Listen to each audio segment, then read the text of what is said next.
Every rookie says the right stuff on draft night. They talk about work. The foul is called too! And it is! They talk about winning. They thank their family. Nice suit. Big smile.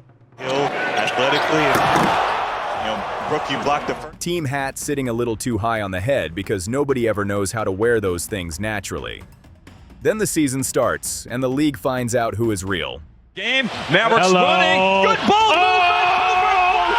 Yes! That's what I'm talking about! Cooper Flagg found out fast. At home, Cooper Flagg. Bam! Wow! Dallas did not hand him the normal #1 pick runway. The Dallas Mavericks select Cooper Flagg from Duke University. Kyrie Irving was out recovering from a torn ACL. Luka Doncic was already gone, and the Mavericks were a mess before Flagg even got comfortable in the building. Dallas took him first overall in the 2025 draft after jumping up with only a 1.8% lottery chance, and somehow still managed to give him one of the weirdest rookie setups possible. A 19-year-old forward from Maine got dropped into Dallas and asked to play point guard. Point guard.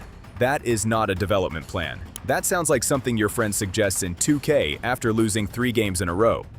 Now, this is why players and legends keep talking about Flagg differently. They are not just watching the numbers. Fading and hitting. Back-to-back buckets for the #1 overall pick, Cooper Flagg. They are watching the burden. Kevin Durant saw Flagg up close with the USA select team before the Olympics, and even after Flagg's messy opening stretch in Dallas, Durant still said he thought Flagg would become a hell of a player and a nightmare, the kind of guy who could be considered among the best ever. That is not some random podcast clip from a guy hunting attention. That is Kevin Durant, one of the greatest scorers alive, looked at the kid and basically said, "Yeah, I see it." And honestly, it is not hard to understand why. Flagg averaged 21.0 points, 6.7 rebounds, 4.5 assists, 1.2 steals, and 0.9 blocks in 70 games. He led all rookies in scoring, won Rookie of the Year, and made the All-Rookie First Team. I'm glad he kept shooting the ball. And here's Cooper shooting from the outside, and the Mavericks make their third 3 of the game. He beat Con Knueppel in one of the tightest Rookie of the Year races in years, 56 first-place votes to 44. That is the clean version, the part you can throw on the screen and let people nod at. The real story is messier. Dallas finished 26 and 56. Jason Kidd got fired. The front office changed direction. Masai Ujiri came in and started talking like the whole franchise needed a new spine. Kyrie missed the season. Anthony Davis did not become the stabilizer people hoped for. He missed them both. And that... By spring, the Mavericks were not building a playoff push. They were trying to figure out what parts of the building were still worth keeping. And through all of that, Flagg was still producing. That matters. Because plenty of rookies can look good when everything is built for them. Flagg had the opposite. He had to create with bad spacing. He had to handle pressure outside his natural role. He had to play through losing, noise, injury problems around him. And the kind of Dallas fan exhaustion where people are not even mad anymore. Flagg, under it in! Big time bucket! They are just tired. There is a difference. And he still put up numbers only serious names touch.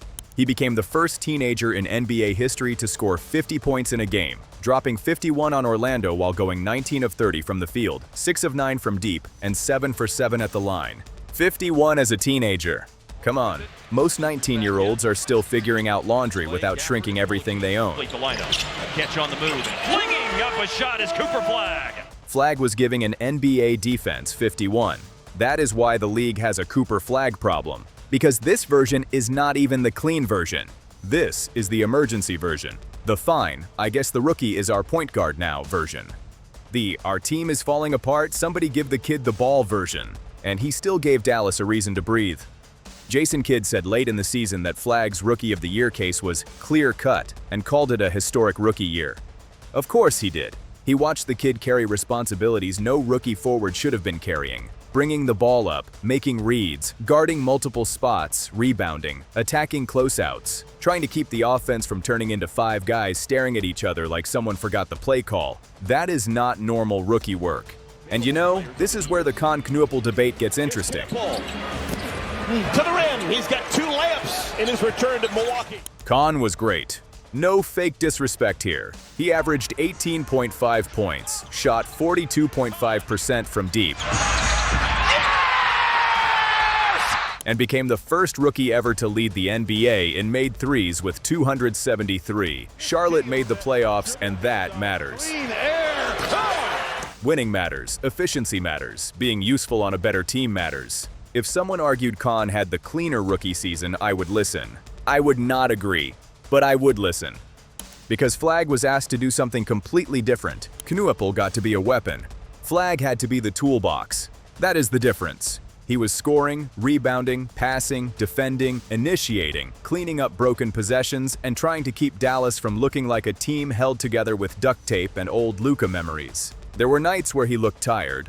Of course he did. There were nights where the reads came late, where the handle got tested, where stronger defenders bumped him off his line, where the jumper had to carry too much of the offense.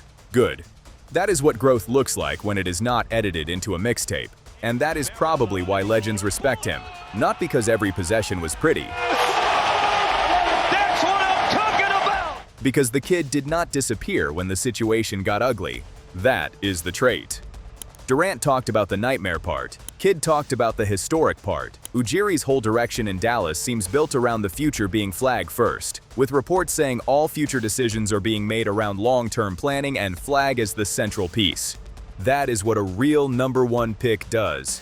He changes the meeting. Before Flagg, Dallas was still stuck in the Luka aftershock. Every conversation felt like an argument with the past. Why did this happen? Who messed it up? What is the plan? Are we trying to win now? Are we pretending? Flagg gave them the next sentence. Build around him.